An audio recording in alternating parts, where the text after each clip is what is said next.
بھلا تم نے ان لوگوں کو نہیں دیکھا جن کو کتاب یعنی تورات سے حصہ دیا گیا اور وہ اس کتاب اللہ یعنی قرآن کی طرف بلائے جاتے ہیں تاکہ یہ ان کے تنازعات کا ان میں فیصلہ کر دے، تو ایک فریق ان میں سے پھر جاتا ہے اور منہ پھیر لیتا ہے، یہ اس لیے کہ یہ اس بات کے قائل ہیں کہ دوزخ کی آگ ہمیں چند روز کے سوا چھو ہی نہیں سکے گی، اور جو کچھ یہ دین کے بارے میں بہتان باندھتے رہے ہیں اس نے ان کو دھوکے میں ڈال رکھا ہے۔ تو اس وقت کیا حال ہوگا جب ہم ان کو جمع کریں گے، یعنی اس روز جس کے آنے میں کچھ بھی شک نہیں، اور ہر نفس اپنے اعمال کا پورا پورا بدلہ پائے گا اور ان پر ظلم نہیں کیا جائے گا۔ کہو کہ اے اللہ، اے بادشاہی کے مالک، تو جس کو چاہے بادشاہی بخشے اور جس سے چاہے بادشاہی چھین لے، اور جس کو چاہے عزت دے اور جسے چاہے ذلیل کرے، ہر طرح کی بلائی تیرے ہی ہاتھ ہے، اور بے شک تو ہر چیز پر قادر ہے۔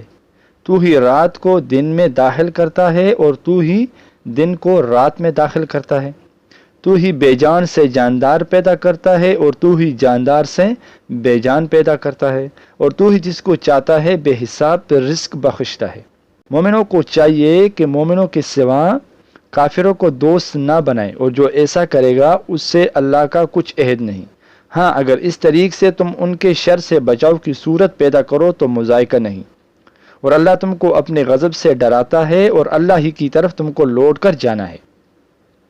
اے پیغمبر، لوگوں سے کہہ دو کہ کوئی بات تم اپنے دلوں میں مخفی رکھو یا اسے ظاہر کرو، اللہ اس کو جانتا ہے، اور جو کچھ آسمانوں میں ہے اور جو کچھ زمین میں ہے اس کو سب کی خبر ہے، اور وہ ہر چیز پہ قادر ہے۔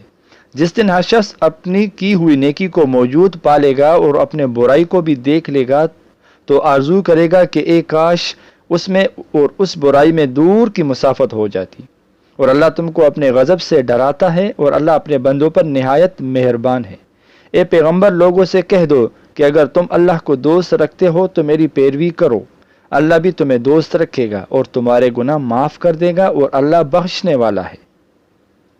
مہربان ہے۔ کہہ دو کہ اللہ اور اس کے رسول کا حکم مانو، پس اگر وہ نہ مانے تو اللہ بھی کافروں کو دوست نہیں رکھتا۔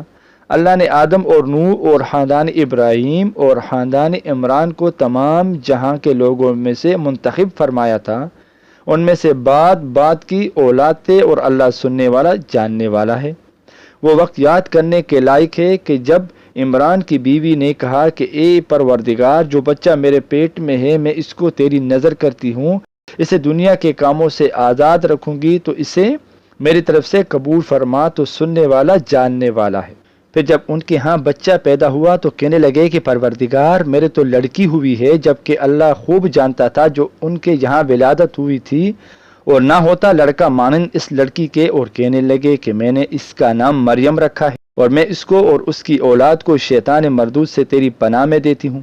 تو اس کے پروردگار نے اس کو پسندیدگی کے ساتھ قبول فرمایا اور اسے اچھی طرح پرورش کیا، اور زکریا کو اس کا کفیل بنایا۔ زکریا جب کبھی عبادت گاہ میں اس کے پاس جاتے تو اس کے پاس کھانا پاتے۔ یہ کیفیت دیکھ کر ایک دن مریم سے پوچھنے لگے کہ مریم، یہ کھانا تمہارے پاس کہاں سے آتا ہے؟ وہ بولی کہ اللہ کے ہاں سے آتا ہے، بے شک اللہ جسے چاہتا ہے بے حساب رزق دیتا ہے۔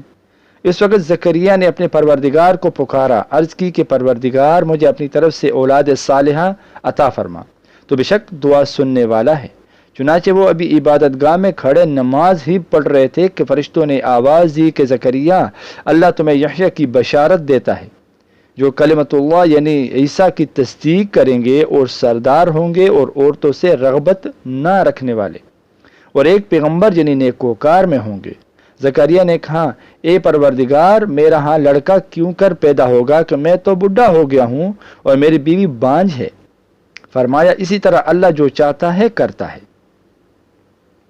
زکریا نے کہا کہ پروردگار، میرے لیے کوئی نشانی مقرر فرما دیں۔ فرمایا، تمہاری نشانی یہ ہے کہ تم لوگوں سے 3 دن اشارے کے سوا بات نہ کر سکے گے،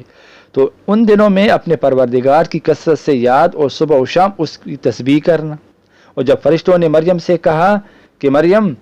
اللہ نے تم کو برگزیدہ کیا اور تمہیں پاک بنایا ہے اور دنیا جہاں کی عورتوں میں سے تم کو منتخب کیا ہے، اے مریم، اپنے پروردگار کی فرما برداری کرنا اور سجدہ کرنا اور رکوع کرنے والوں کے ساتھ رکوع کرنا۔ اے نبی، یہ باتیں اخبار غیب میں سے ہے جو ہم تمہارے پاس بھیجتے ہیں۔ اور جب وہ لوگ اپنے قلم بطور کرہا ڈال رہے تھے کہ مریم کا کفیل کون بنے گا، تو تم ان کے پاس نہیں تھے، اور نہ اس وقت ہی ان کے پاس تھے جب وہ آپس میں جھگڑ رہے تھے۔ وہ وقت بھی یاد کرنے کے لائق ہے جب فرشتوں نے مریم سے کہا کہ مریم، اللہ تم کو اپنی طرف سے ایک کلمے کی بشارت دیتا ہے جس کا نام مسیح اور مشہور عیسیٰ ابن مریم ہوگا، اور جو دنیا اور آخرت میں آبرو مند اور مقربین میں سے ہوگا، اور ماں کی گود اور بڑی عمر کا ہو کر دونوں حالتوں میں لوگوں سے یکساں گفتگو کرے گا اور نیکوکار میں ہوگا۔ مریم نے کہا کہ پروردگار، میرے ہاں بچہ کیوں کر ہوگا کہ کسی انسان نے مجھے ہاتھ تک تو نہیں لگایا۔ فرمایا کہ اللہ اسی طرح جو چاہتا ہے پیدا کرتا ہے، جب وہ کوئی کام کرنا چاہتا ہے تو ارشاد فرما دیتا ہے کہ ہو جا تو وہ ہو جاتا ہے،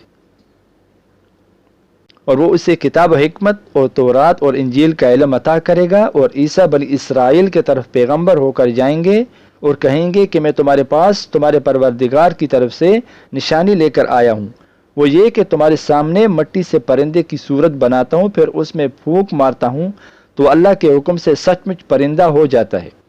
اور پیدائشی اندھے اور ابرص کو تندرست کر دیتا ہوں، اور اللہ کے حکم سے مردوں کو زندہ کر دیتا ہوں، اور جو کچھ تم کھا کر آتے ہو اور جو اپنے گھروں میں جمع کر رکھتے ہو سب تم کو بتا دیتا ہوں کہ اگر تم صاحب ایمان ہو تو ان باتوں میں تمہارے لیے نشانی ہے،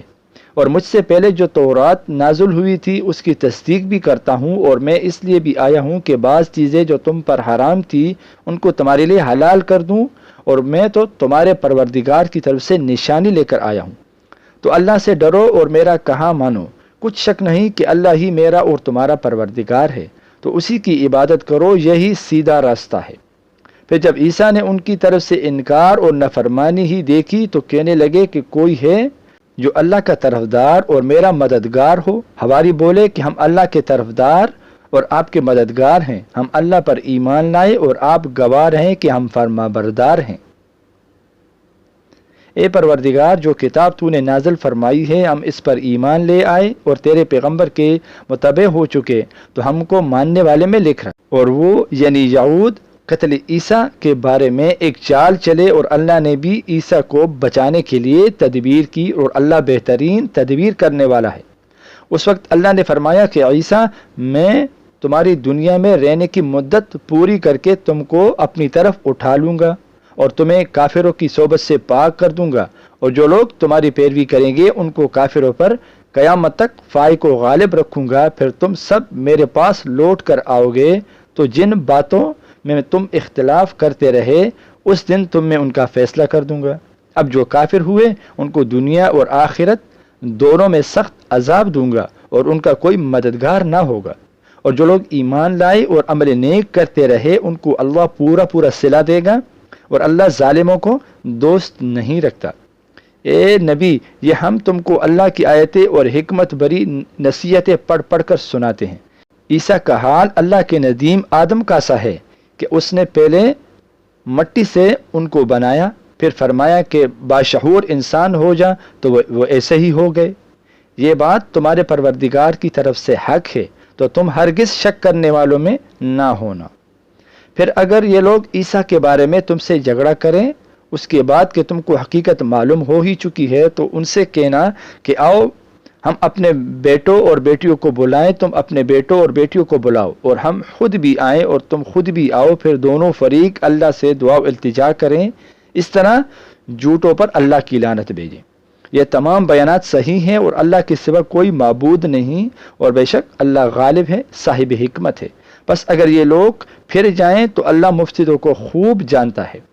کہہ دو کہ اے اہل کتاب، جو بات ہمارے اور تمہارے دونوں کے درمیان یکساں تسلیم کی گئی ہے اس کی طرف آؤ، وہ یہ کہ اللہ کے سوا ہم کسی کی عبادت نہ کریں اور اس کے ساتھ کسی چیز کو شریک نہ بنائیں، اور ہم میں کوئی کسی کو اللہ کے سوا اپنا کارساز نہ سمجھے۔ پھر اگر یہ لوگ اس بات کو نہ مانیں تو ان سے کہہ دو کہ تم گواہ رہو کہ ہم اللہ کے فرما بردار ہیں۔ اے اہل کتاب، تم ابراہیم کے بارے میں کیوں جھگڑتے ہو، حالانکہ تورات اور انجیل ان کے بعد اتری ہے اور وہ پہلے ہو چکے، تو کیا تم عقل نہیں رکھتے؟ دیکھو، ایسی بات میں تو تم نے جھگڑا کیا ہی تھا جس کا تمہیں کچھ علم تھا بھی، مگر کچھ ایسی بات میں کیوں جھگڑتے ہو جس کا تم کو کچھ بھی علم نہیں، اور اللہ جانتا ہے اور تم نہیں جانتے۔ اور ابراہیم نہ تو یہودی تھے اور نہ عیسائی، بلکہ سب سے بے تعلق ہو کر ایک اللہ کے ہو رہے تھے،